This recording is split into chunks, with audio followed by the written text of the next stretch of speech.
اللهم صل على محمد وآل محمد. بسم الله الرحمن الرحيم.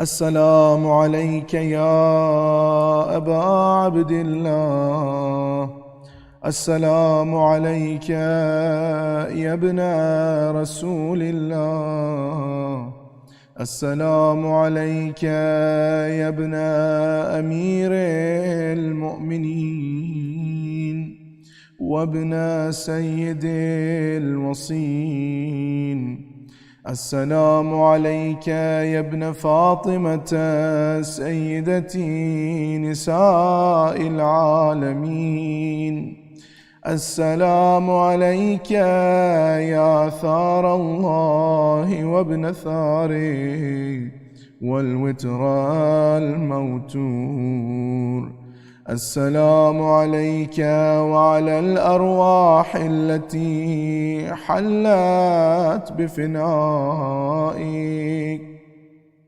عليكم مني جميعا سلام الله أبدا ما بقيت وبقي الليل والنهار.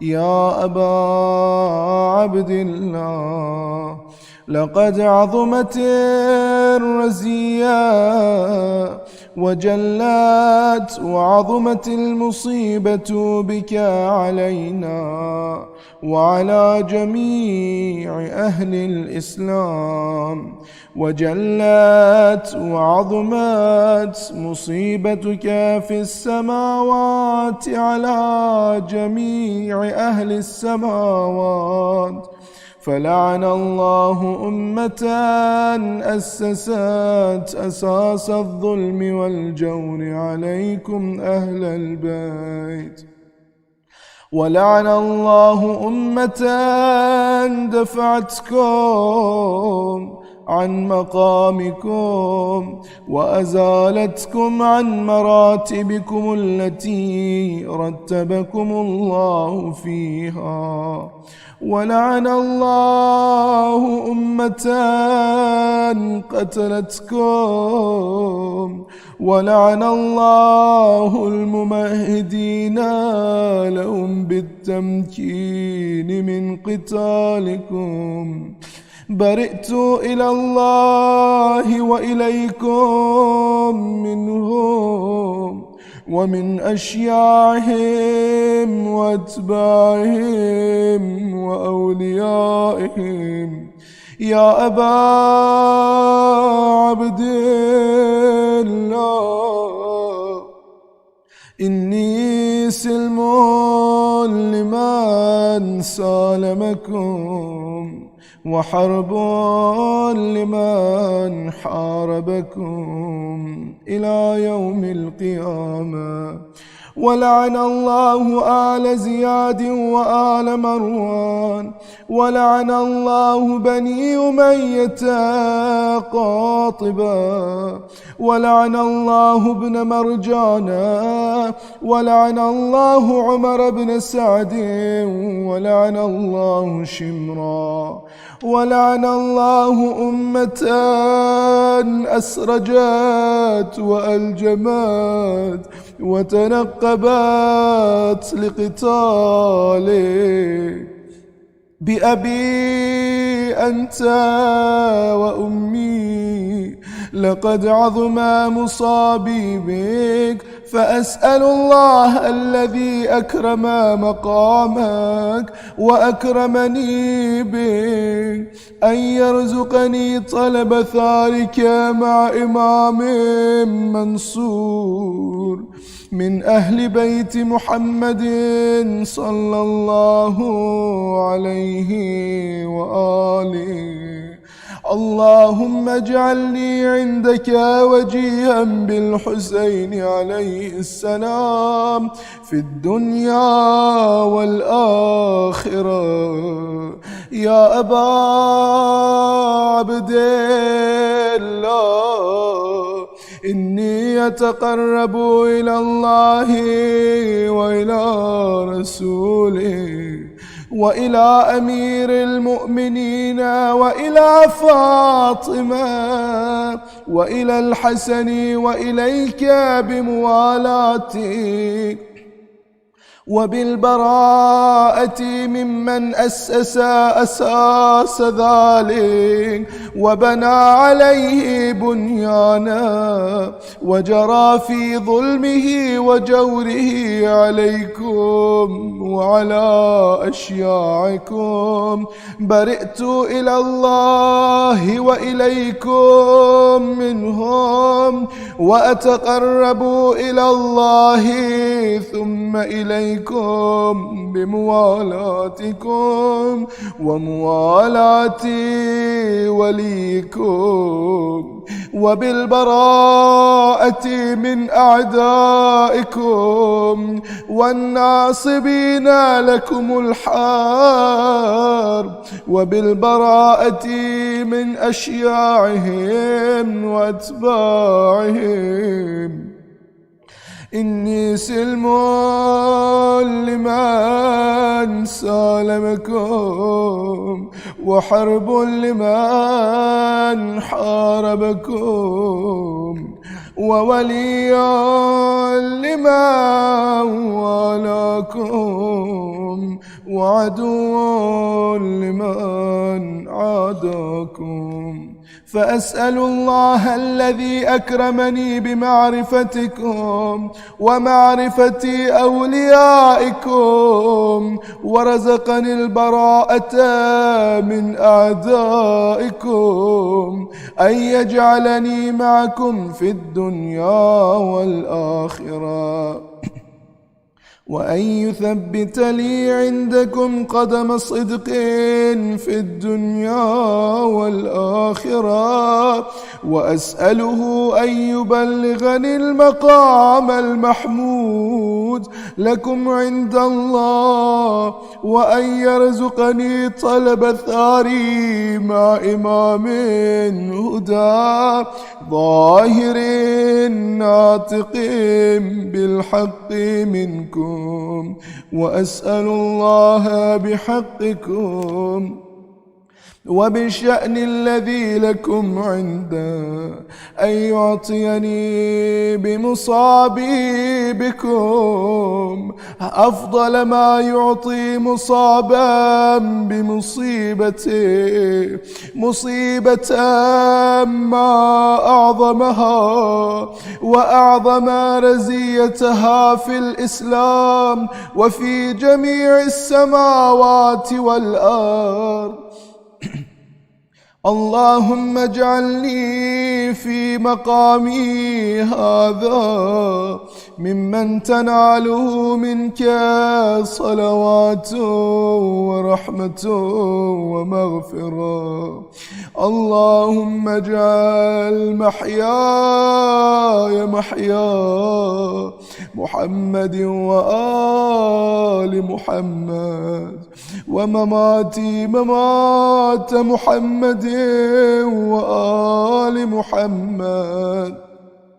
اللهم إن هذا يوم تبركت به بنو أمية وابن آكلة الأكباد اللعين ابن اللعين على لسانك ولسان نبيك صلى الله عليه وآله في كل موطن وموقف وقف فيه نبيك صلى الله عليه وآله. اللهم لعن أبا سفيان ومعاوية ويزيد بن معاوية عليهم منك اللعنة أبد الآبدين. وهذا يوم فرحت به آل زياد وآل مروان بقتلهم الحسين صلوات الله عليه. اللهم فضاعف عليهم اللعن منك والعذاب الأليم اللهم إني أتقرب إليك في هذا اليوم وفي موقفي هذا وأيام حياتي بالبراءة منهم واللعنة عليهم وبالموالاة لنبيك وآل نبيك عليه وعليهم السلام. اللهم لعن أول ظالم ظلم حق محمد وآل محمد وآخر تابع له على ذلك.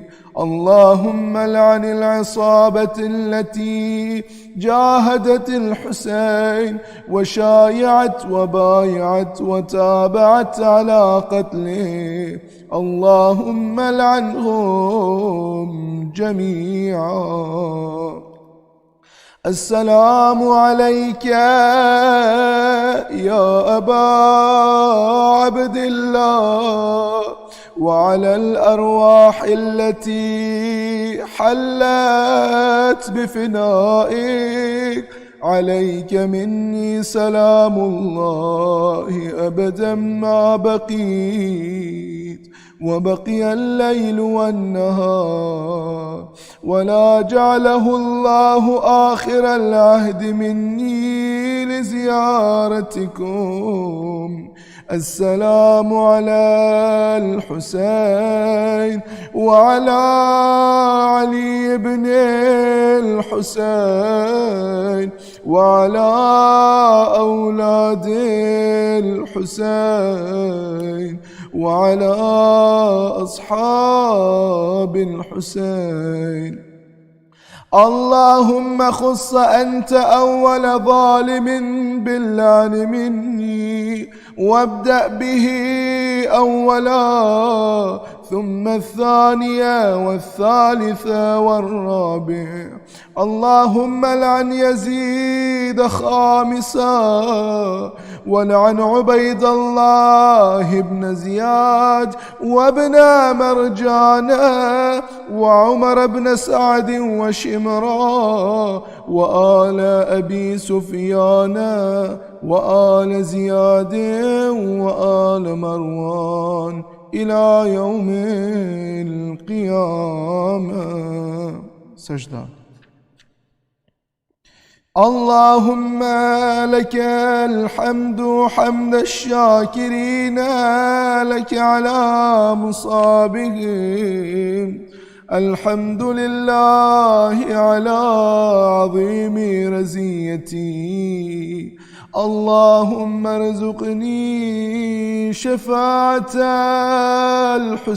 الحسين يوم الورود وثبت لي قدم صدق عندك مع الحسين وأصحاب الحسين الذين بذلوا مهجهم دون الحسين عليه السلام.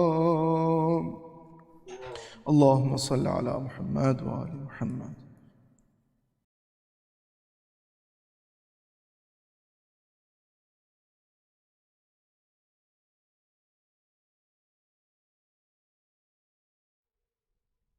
اللهم صل على محمد وآل محمد.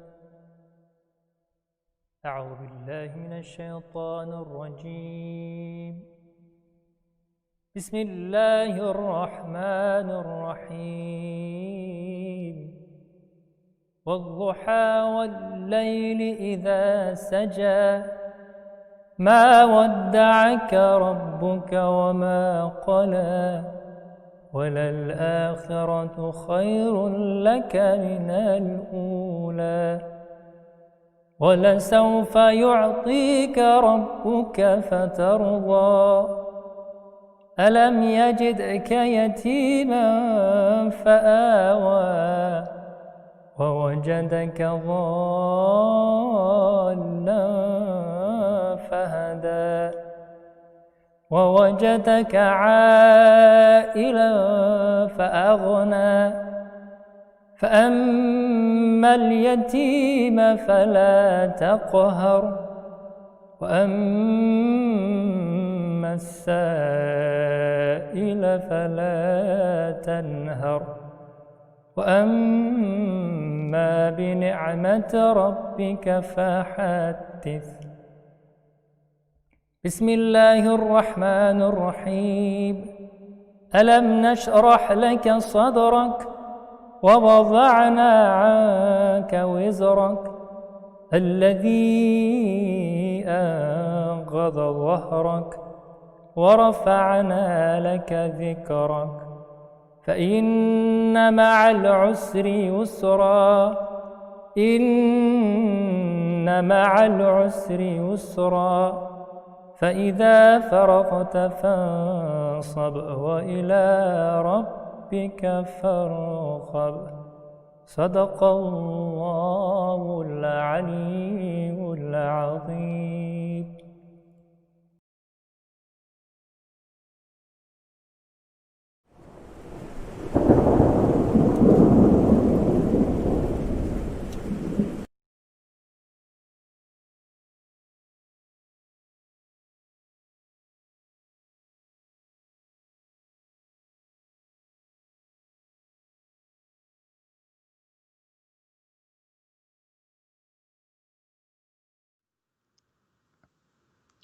أعوذ بالله من الشيطان الرجيم. بسم الله الرحمن الرحيم. ربي اشرح لي صدري ويسر لي أمري واحلل عقدة من لساني يفقه قولي.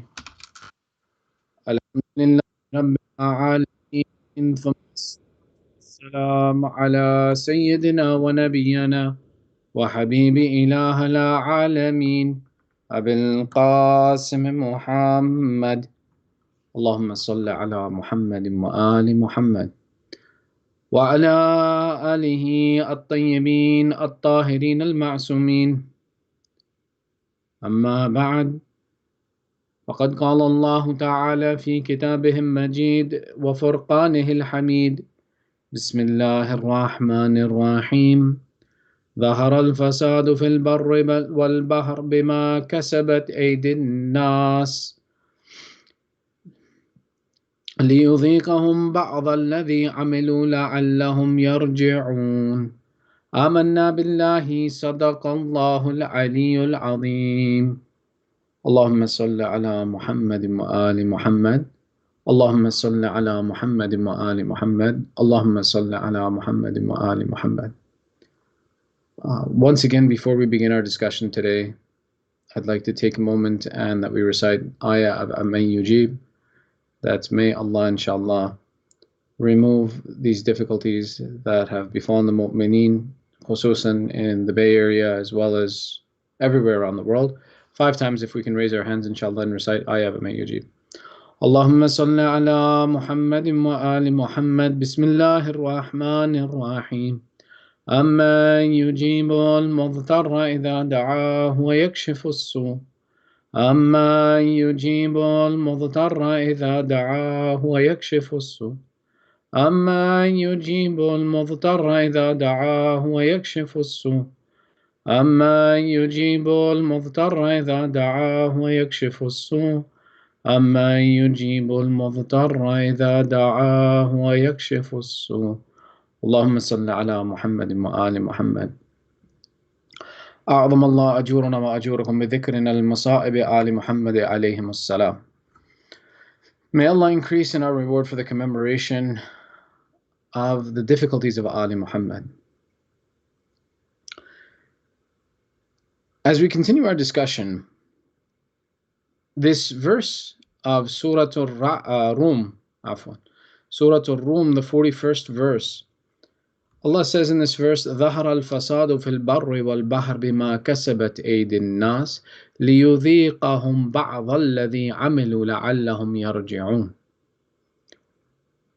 In this verse, Allah is saying that corruption, ظهر الفساد, has appeared in the land and the sea on account of what the hands of men have wrought and the actions of men.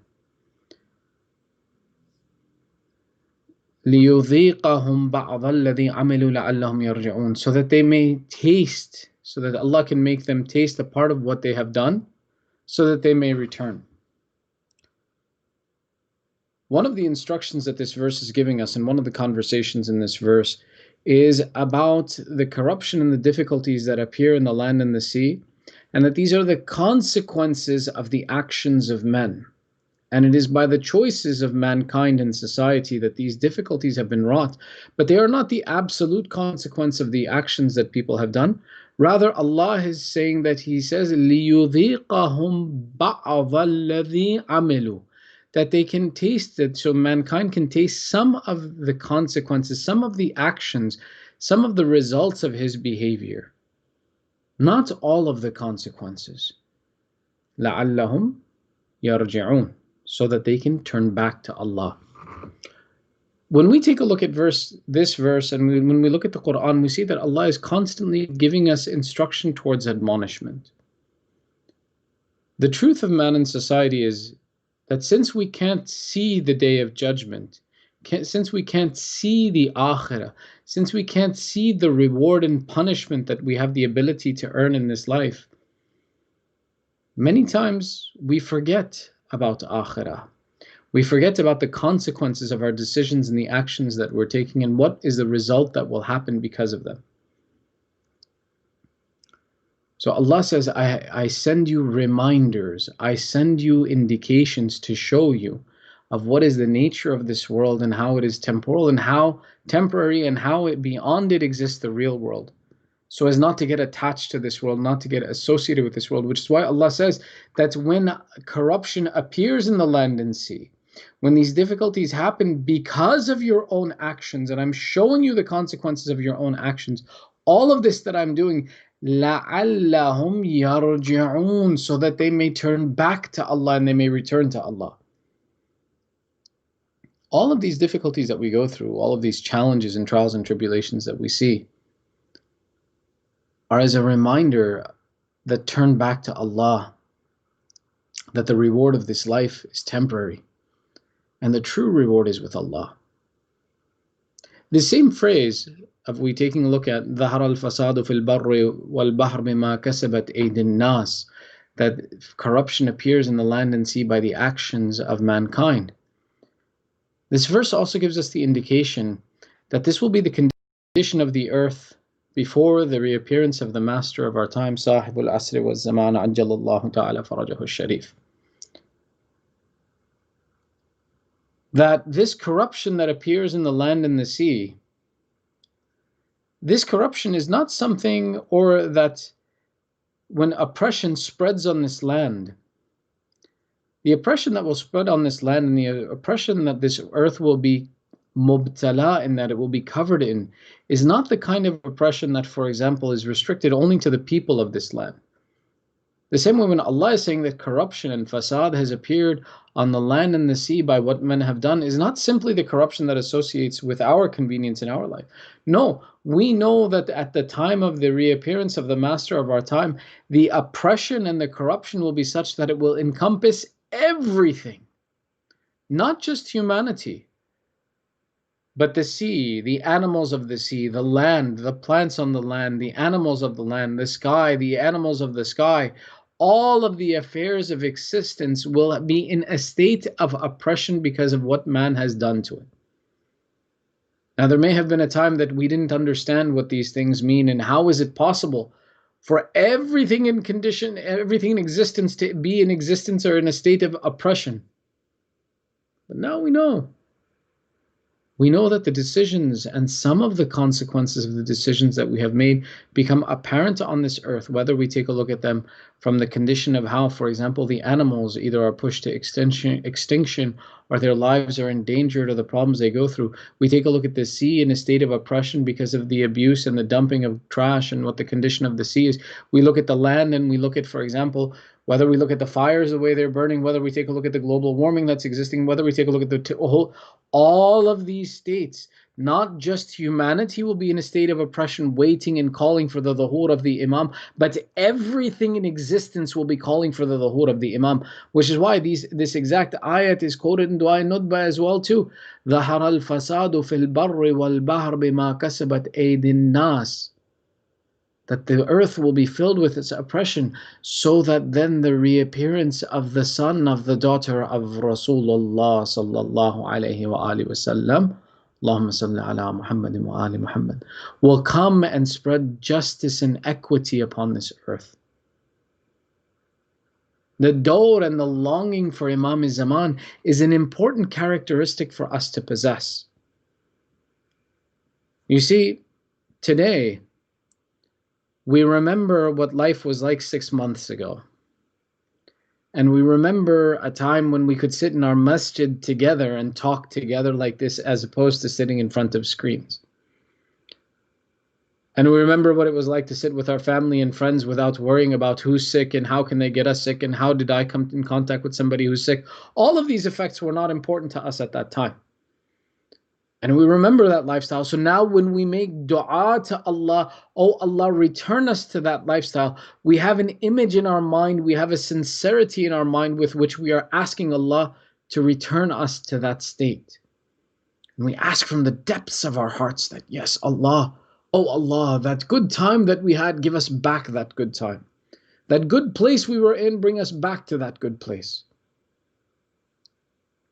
It's good. We should make this dua. We should ask Allah for His help, because who else will help us if not Allah?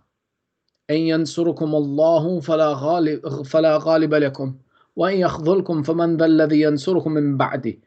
If Allah helps you, then who can overcome you? And if Allah forsakes you, then who will help you after that? We should ask Allah for help. We should ensure that our hajat and our desires are for the sake of Allah, and that we ask Allah for assistance. But the same sincerity that we're praying for the ending of this waba and of this plague, that same sincerity we should have when praying for the dhuhr of Sahib al-Asr wa Zaman, Ajjalallahu ta'ala farajahu al-Sharif. Allahumma salli ala Muhammad wa ali Muhammad. If we know of the goodness that existed because we saw it with our eyes, that existed before this plague, and therefore we pray for the removal of this plague and the return to that good time. The same is true if we have yaqeen and understanding of the role and the status of the Imam of our time. The same is true if we understand the position that Imam Zaman holds, the authority holds, and how and the goodness that he will spread in this earth. The same way when we understand the dawr and the role of Imam Zaman on this earth, we'll have that same sincerity when praying for him, because we'll know for a fact how good it would be when Imam comes. And that there's no goodness in this earth, there's no success for us in this life until the reappearance of Sahib al-Zaman.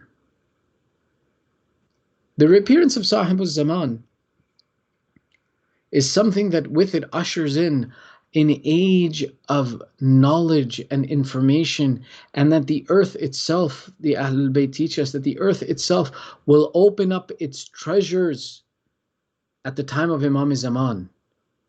There's a description that says that there are 72 doors of knowledge, of which only 2 doors of knowledge we understand at this point in time as human society. And the dhuhr of Imam Zaman will come, and he will open 70 more doors of knowledge for us. When we start to understand the impact of Imam Zaman on our lives, our desire and our will to call him should increase. We should pray for him with that depth of sincerity. That we take a look and we see that when these 72 doors of knowledge open for us, that one description says that in the dawr of Imam Zaman, there will be no need for the sun and the moon. Look at our current technology, the best technology that we have in terms of renewable energy is solar energy. Say the sun exists, as long as we can take advantage of it, we can have renewable energy, no problems. But the barakat of Imam Zaman is such that we wouldn't even need solar energy from what the Imam will provide for us and the knowledge that he will give us. when we look at the status that Allah made Adam and the children of Adam the authority on this earth and the authority on this creation, our dominion is not simply limited to this earth, but even to the space around this earth and the space that exists. Allah has given us dominion over everything. Yet we haven't learned how to benefit from those things that are even in this earth, let alone beyond this earth. When Allah says, "Inni ja'ilun fil ardi khalifa," I am placing on this earth my khalifa. This khilafat of Allah that He has given to mankind, this authority over Allah's creation He has given, is not limited to only this planet, but to everything that is attached to this planet, including the space that's around it. Our ulama explain, and they go through the detail, the understanding of the khilafat of the children of Adam is that we have the permission of Allah to go into space and to look at space. But the idea that we have the ability to perform this action is something that we imagine we won't achieve until the authority of Imam Zaman comes and educates us on how to do this. So when we want to pray for Imam Zaman, this waba is an example for us to understand the impact of Imam Zaman, or imagine the impact that he would have on our life, that not just, for example, that the treasures of the earth would be opened for us, the diseases that affect society would be removed from us, the knowledge that he would provide us would restore justice, equity, not just between people and their relationships with one another, but between man and his relationship with land, the man and his relationship with animals, man and his relationship with sea. The entire system of creation would attain a balance. Now, this opens a number of different conversations. One of the conversations that we open from here, and today's conversation in terms of our discussion in self-improvement, is this desire and this understanding of both Imam Zaman and the rest of our affairs that are associated with him, that will move into a direction from here. The one aspect that we take a look at and we learn about is that the desire and the happiness of the arrival of Imam Zaman is something that impacts not just us, and not just we will benefit from it, but all of humanity benefits from this. And to the extent where even those who are in their grave will benefit from the dhuhur of Imam Zaman. And we know this from Dua Ahad that we recite. Dua Ahad is included in Mafatihul Jinan, and is one of the books that, or is one of the du'as that in its introduction you can read, that Imam Sadiq alayhi salam, Allahumma salli ala Muhammad wa ala Muhammad, explains that one who recites this dua stores a salam under the arsh of Allah that the Imam of the time will reply to when the Imam comes. And that one who recites this dua for a period of 40 days will certainly be amongst the supporters of Imam Zaman, will have the opportunity to join Imam Zaman. In the dua it says, Allahumma in hala bayni wa baynahu al-maut الذي جعلته على عبادك حتما مقضيا فأخرجني من قبري معتذرا كفني شاهرا سيفي مجردا قناتي ملبيا دعوة الداعي في هذر والبادي. In this dua we recite to Allah, and it's mustahab to recite this dua for at least 40 days. And the completion of the recitation of this dua for a period of 40 days is said to allow you to be amongst the supporters of Imam Zaman. And even if you're in your grave, Allah will give you the permission to come out of your grave in the support of Imam Zaman. And we say this in the dua, that, oh Allah, that in hala bayni wa baynahul maut, if death becomes a barrier between me and my Imam of the time, because alladhi ja'altahu ala ibadika hatman maqdiya, because you have made it something mandatory that will befall all of your servants and all of your creation. Death is something Allah has mandated. We saw Amir al-Mu'mineen Ali ibn Abi Talib alayhi salam, at the shahadat of Rasulullah, he explained that there was no one better in humanity and creation than the Holy Prophet. Had there been anyone who deserved to live forever, it was this Abd of Rasulullah, the servant of this Abd of Allah, Rasulullah, the servant of Allah, Rasulullah was the best of humanity. But if he tasted death, then all of us will taste death. And that death is something that Allah has mandated to happen. So we say in this dua, in hala bayni wa baynahu al-maut, if death becomes a barrier between me and the 12th Imam, because you have mandated this death for all of your servants to experience, فَأَخْرِجَنِي مِنْ قَبَرِي, then, oh Allah, let me come out of my grave in the service of the 12th Imam, wearing my kafan as my clothing, carrying my sword and my shield, مُلَبِّيًا دَعْوَةَ الدَّاعِي فِي هَذِي وَالْبَادِ, answering the call of the caller, whether I be in the cities or in the country.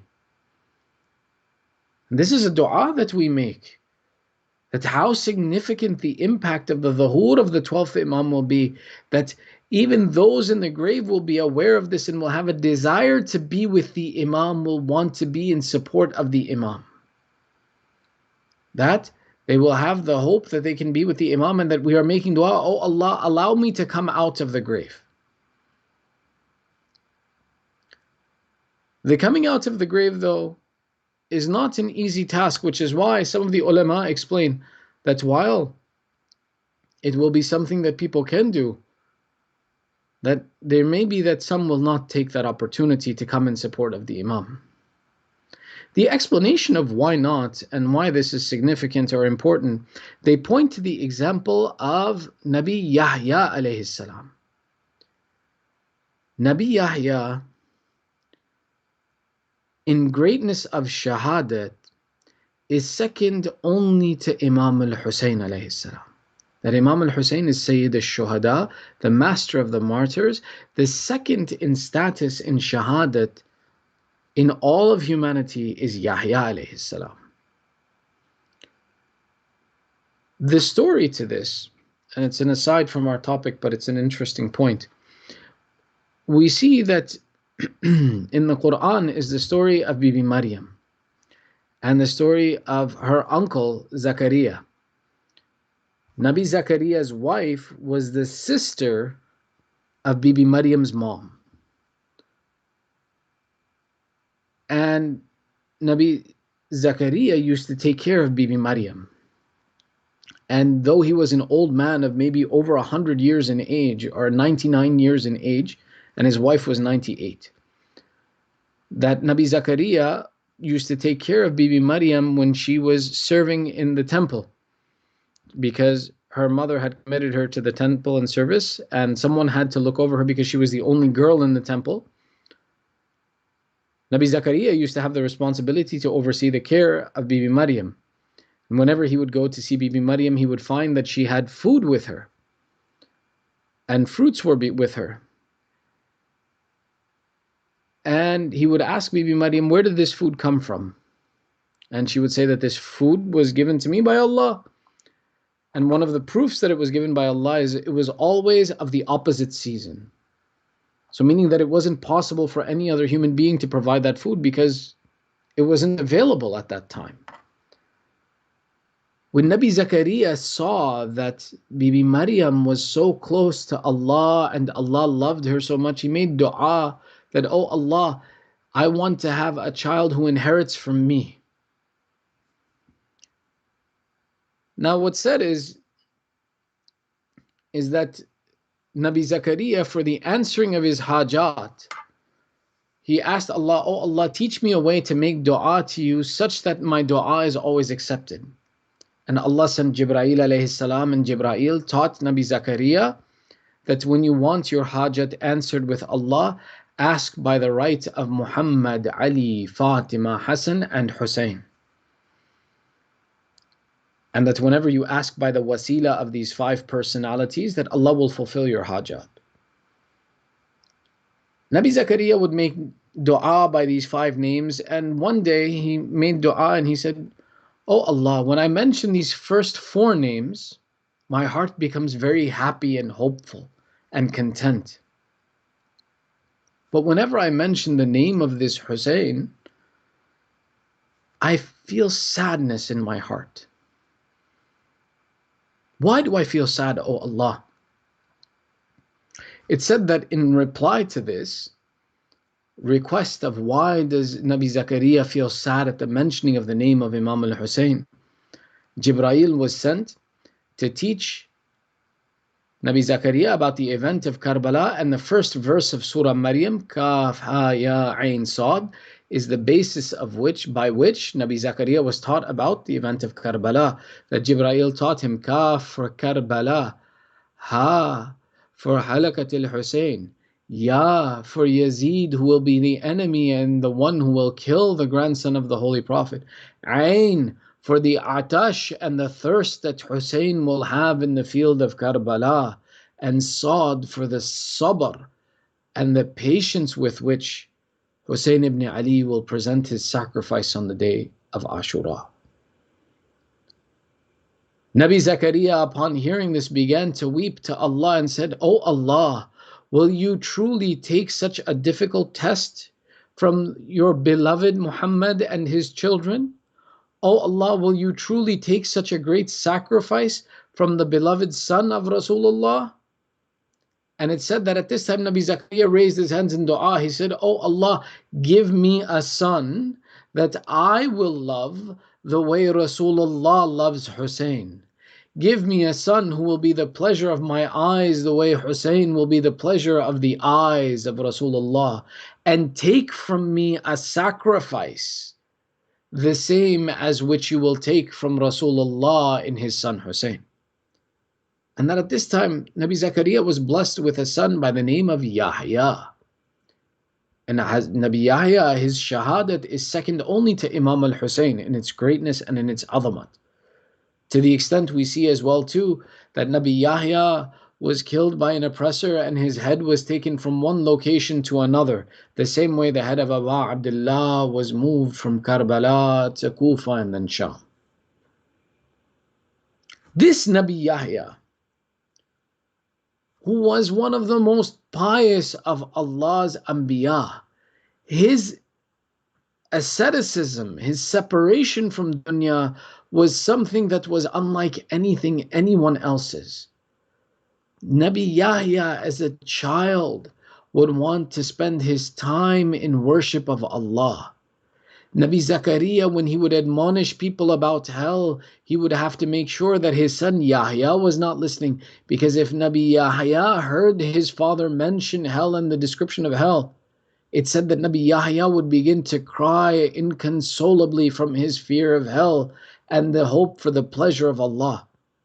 They describe that Nabi Yahya would weep in the love of Allah so much so that the flesh of his cheeks would be worn away from his tears, that his mother would put cloth on the inside of his cheek and bandages on top to heal the skin from Yahya's weeping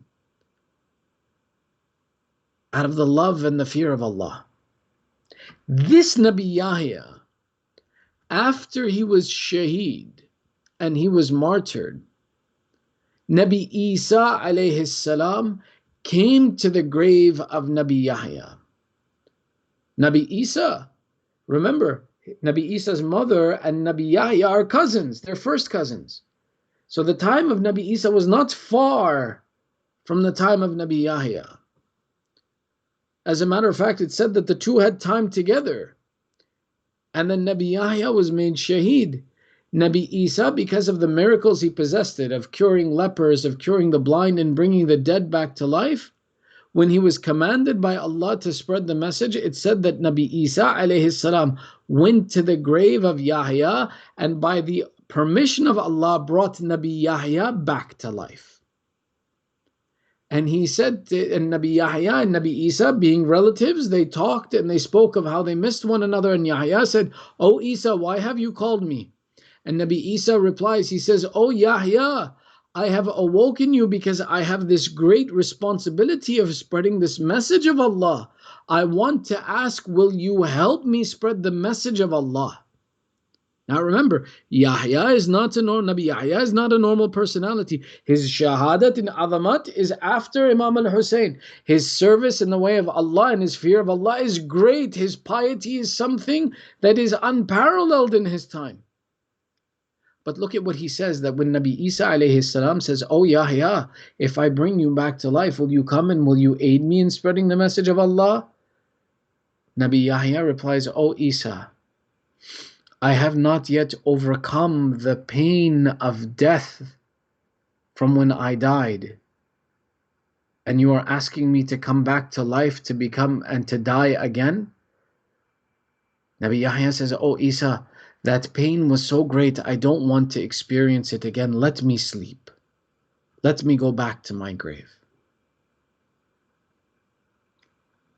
That sakaratul maut, the pain of death, is so severe for someone like Nabi Yahya, who is a Nabi, who is Shaheed, who was one of the most ascetic men of his time, if not the most ascetic of his time. Imagine then for us, what is that pain of death? And this is why it's said that some of the people who will have the opportunity to come back in the support of Imam al-Zaman and to leave their graves because of the dua that they have recited, the permission that they have requested, will not come back to life because of the severity of that pain of death and its fear. But it's explained that the experience of Imam coming back to life, or Imam being present, will be something that impacts not just the believers who are on this earth at that time, but even the believers in their graves will be impacted by the presence of the Imam. The beneficence of the Imam will not be something that is limited only to the people of this earth, but all of people, even those in their grave, will rejoice at the coming of the Imam. This gives us the explanation and gives us the understanding that the people of the grave, though they may be absent from our ability to see them and be aware of them, they are aware of us and the facts and what happens on this earth. And that they have a relationship to the people of this land, and that they can be aware of what's going on, which is why the coming of the Imam and its impact that's felt on this earth will even be felt by them in their graves. When we learn and we know and we see from practical examples the affiliation that though they may be deceased and people that once they die, they are still attached to this earth, but rather that we do not perceive them. Which is why we see, for example, in the verses of Quran that describe to us, وَلَا تَقُولُوا لِلَّذِينَ وَلَا تَحْسَبَنَّ الَّذِينَ قُتِلُوا فِي سَبِيلِ اللَّهِ أَمْوَاتٌ بَلْ أَحْيَاءٌ وَعِنْدَ رَبِّهِمْ يُرْزَقُونَ وَأَنْتُمْ لَا تَشْعُرُونَ, in other verses. The deceased that die in the way of Allah and the love of Allah, don't call them dead, but rather they are alive, but that you are not aware of them. These personalities who have left this world, they are attached to our affairs still, they are still associated with us, but that we don't perceive them because our limitation of acknowledging only that which is in the material world. Our limitation prevents us from being aware of them, but rather we know that they are attached and aware of us, and that Allah keeps them associated with this affair. Whether we look in Surah Qadr, تَنَزَّلُ الْمَلَائِكَةُ وَالرُّوحُ فِيهَا بِإِذْنِ رَبِّهِمْ مِنْ كُلِّ أَمْرٍ. That Allah is saying that on the night of Qadr, that Allah sends down the angels and the spirits with every affair. Allah has given the ability for those that are deceased to have some connection to this world and be associated with it. We take a look and we see that whether we take a look at the night of Shab Qadr, where Allah is describing that some of the mu'min, that the spirits come and they are associated with the spreading of the affair and they're present on this earth. In other narrations we see that the spirit and the deceased are those that still have some affiliation and attachment to this world. Allah allows them to come and visit with their family members and to see their family members. And this seeing of family members and this visiting of family members can either be a source of comfort for the deceased or a source of chastisement for the deceased. How? When we take a look and we look at these narrations, we see that on Thursday nights, Allah allows the spirits to visit their families and to see their family members. Now, this seeing of family members for the pious people is supposed to be a source of comfort, is supposed to be a source as a reward. So therefore, Allah shows them their family when they are in acts of worship and ibadat, so it can be a comfort for the deceased to know that their family is proceeding down the right path. And if the deceased, na'uzubillah, may Allah protect us from this, was a bad person or someone who committed sin, then his visiting of his family is not something that is a reward, but rather is a chastisement. And for them, Allah shows that deceased person his family in disobedience of Allah. He shows him this family as violating the laws of Allah. And this becomes a source of chastisement for the deceased. Why? Because once we die, the exam is over. The curtain is lifted from our eyes. And we can look at the reality with Allah, and we can see what it was that we were meant to do with our lives.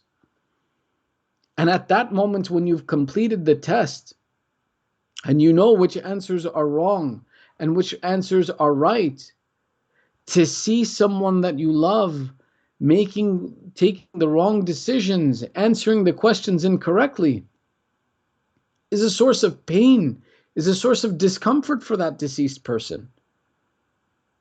That they know what the consequences of these actions were, and they wish that they hadn't made these actions.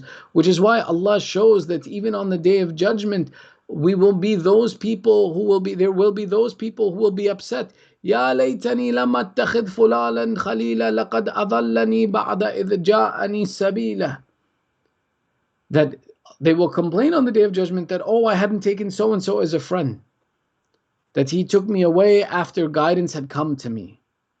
That there will be others who will ask Allah, oh Allah, why don't you send me back and give me a little more time so that I may do good deeds, so that I may give sadaqah and be amongst the pious people. After this test is over, the answers are clear. We know what we should have done with our life and what we should have avoided. And which is why the deceased visiting their family can either be a source of comfort, that I know what my family should be doing, I wish that they were doing good, and therefore Allah shows me them doing that good. And it becomes a coolness and a relaxation for the person who is deceased. And at other times, it is seeing the negative aspects and the mistakes that our families are making that for the deceased will be a source of punishment and chastisement, that they are in difficulty and their generation after them is going further in difficulty.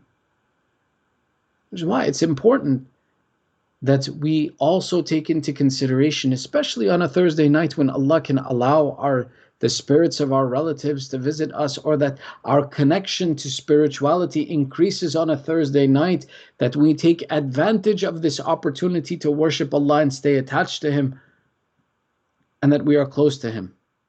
Imagine the unfortunate soul whom Allah has given the ability to visit his relatives, but because the relatives don't do anything good, there's nothing to see. May Allah protect us from these difficult times. These associations between the deceased and the living are something that also work both ways. The same way we can benefit from the deceased is benefiting by being in contact with us, we can benefit by being in contact with the deceased.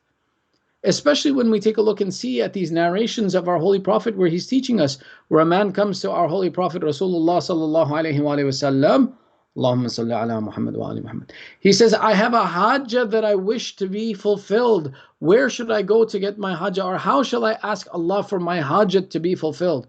Rasulullah says, go to your mother and ask her to pray for you. He says, but my mother is deceased. Rasulullah says, then go to your father. He says, but my father is deceased. Rasulullah says, then go to the grave of your mother and make dua, and your dua inshallah will be accepted. The wasila of the mother, our Holy Prophet is showing, is so strong with Allah that even after their death they can be a way for which we should be able to fulfill our hajat and our needs. Another man came, and the same way Rasulullah said to him, go to your mother. He said, my mother is deceased. He said, go to your father is deceased. He says, go to the grave of your mother. He says, Ya Rasulullah, I am that unfortunate one who does not even know where the grave of my mother is. Rasulullah says the wasila of the mother is so strong. He says, go and with your hand make the mark of a grave in the soil and mark it as the grave of your mother, and by the wasila of that mark, inshallah, and by the wasila of your mother who you are remembering at that moment, Allah will fulfill your hajat. The attachment of both us to our parents and to the deceased is present, and their attachment to us is present as well too. Which is why, especially in the relationship of parents, there is this narration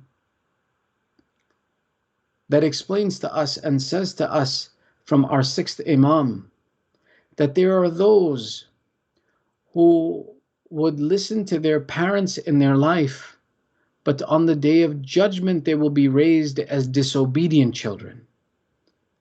And there are those of us who are disobedient to our parents, but we will be raised on the day of judgment as obedient children to their parents. When someone asked, Ya Ibn Rasulullah, how is that possible? Imam Sadiq explained that the obedience to a parent does not end with the death of a parent. That obedience to a parent continues on, and the benefit of obedience to that parent continues on afterwards. So Imam Sadiq is explaining that there will be those children who, when our parents are attached to us and present and we're seeing them, we listen to their commands, but when they leave us, we leave the obedience of that parent and we assume that we have no obligation to them and they've disassociated from us and we can do whatever we want. And Imam Sadiq is showing that that's not true. And then there are others who didn't listen to their parents, but when their parents left them, they realized the connection they had to their parents, the connection they needed to maintain with their parents, and they will attach to the parents in such a way that on the day of judgment, their affair will be attached to their parents as an obedient child, though they made mistakes in the life of their parents and though they weren't obedient in the lifetime. This lesson teaches us of the importance of these relationships and the fact that though we may be separated from people who die, and it is our limitation that we are separated from them, but that Allah keeps us connected to these personalities and they are attached to our affairs. And that we should be conscientious of our attachment, that though someone may not be present with us, that their relationship with us is not over. How do we maintain these relationships now? The aspect of maintaining this relationship of someone who is not present with me is something that I maintain in the way of, for example, remembering them in my ibadat, remembering them in my acts of worship, ensuring that the good that they have taught me lives on through my actions. That these behaviors will continue to benefit that person and keep me attached to their affair, and will keep me attached to them in dunya and in akhirah. And I will be a source of comfort for them, and that my good practice is that I remain and retain these relationships and practice them and remember them, that I will teach this to my next generation who will then remain attached to me. If we want our children to stay attached to us after our death, then we have to ensure that we teach them how to stay attached and continue to follow the path of our parents and our forefathers through our actions.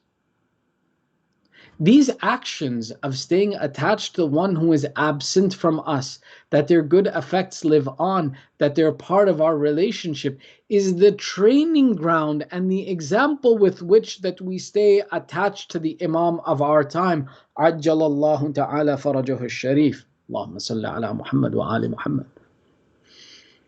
This example of making sure that we keep alive the relationship with our relatives and with our parents and our forefathers, though their physical presence is absent from us, but we are cognizant and aware of the importance of our relationship with them, is the training tool that we use to ensure that we don't forget about the Imam of our time, and he is present in our action and in our affairs.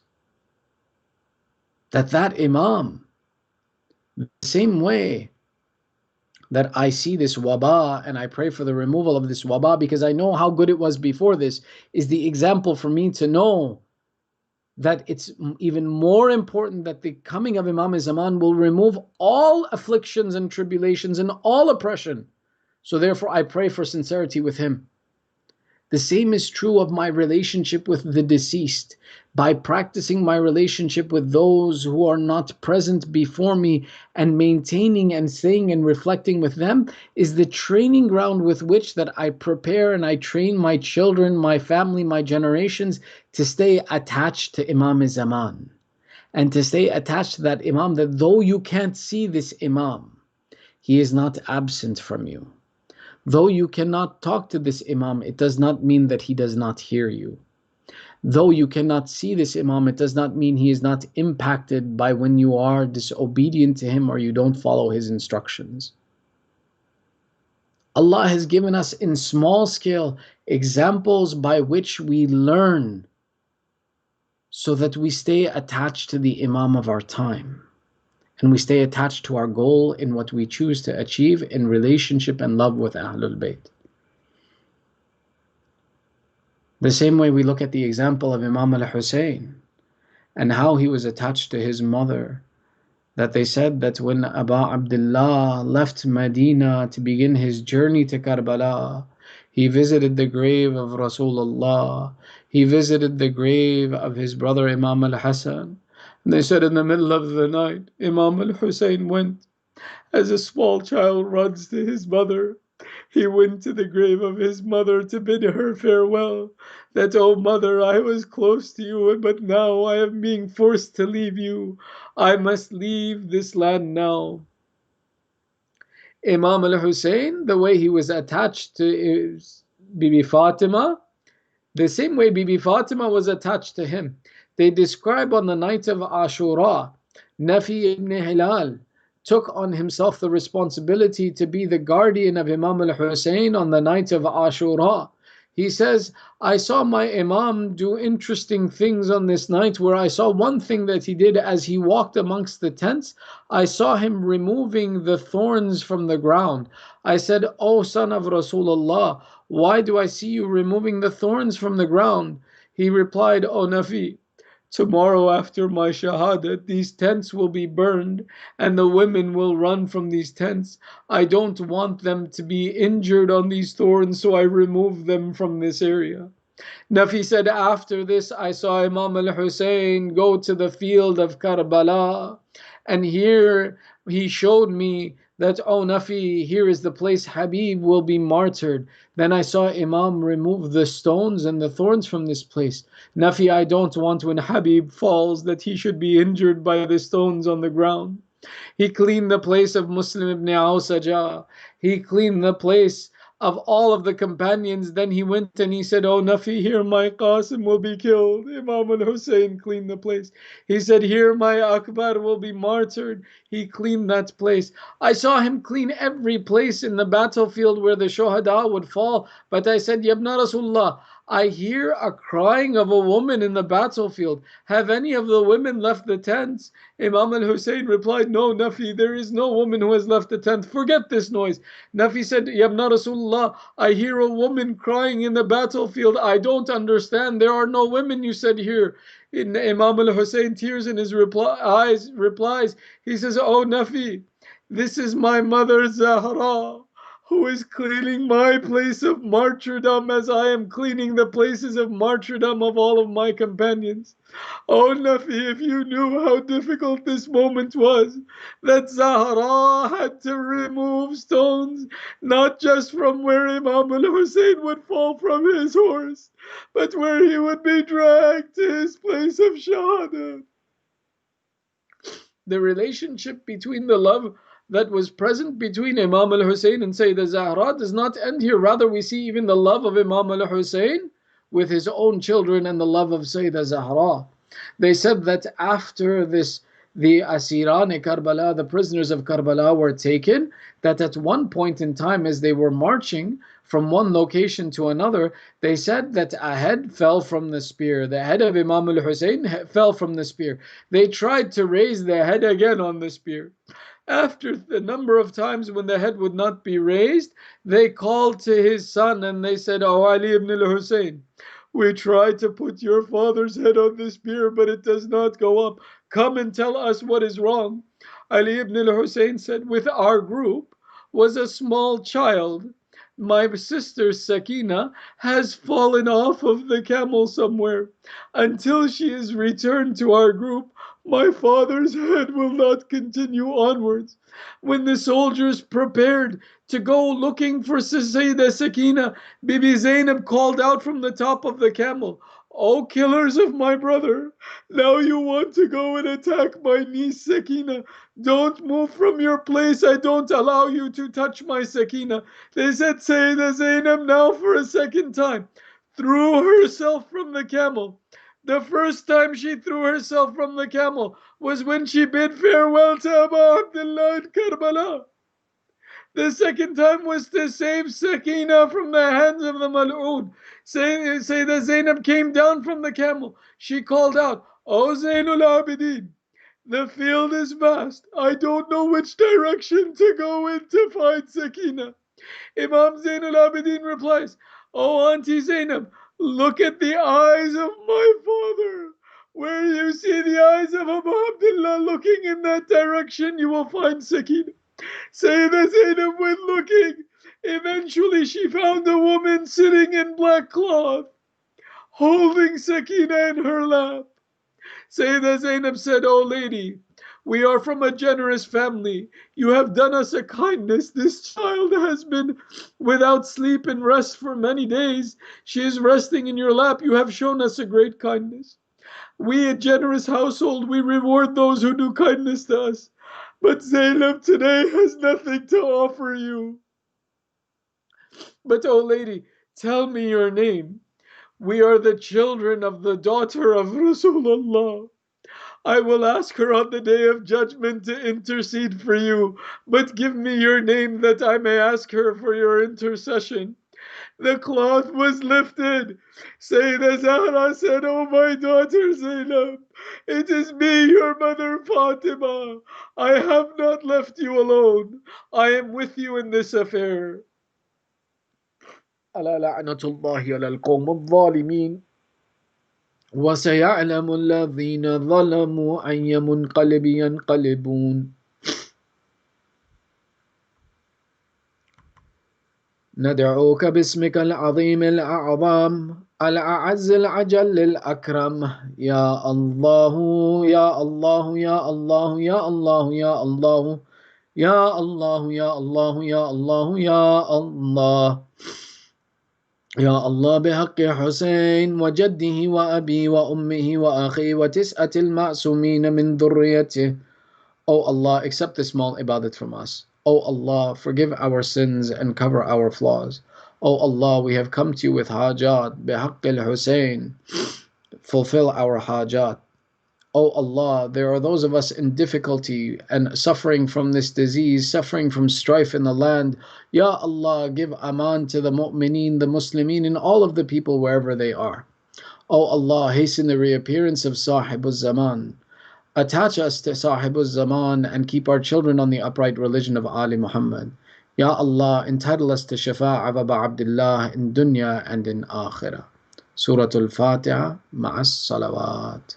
اللهم صل على محمد وآل محمد. بسم الله الرحمن الرحيم. عليك يا أبا عبد الله وعلى الأرواح التي حلت بفنائك. عليكم مني جميعا سلام الله أبدا ما بقيت وبقي الليل والنهار، ولا جعله الله آخر العهد مني لزيارتكم. السلام على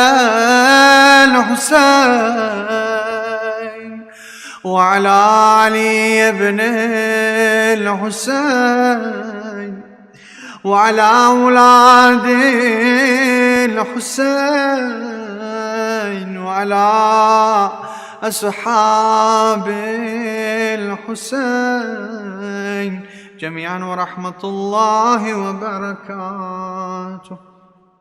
صلوات.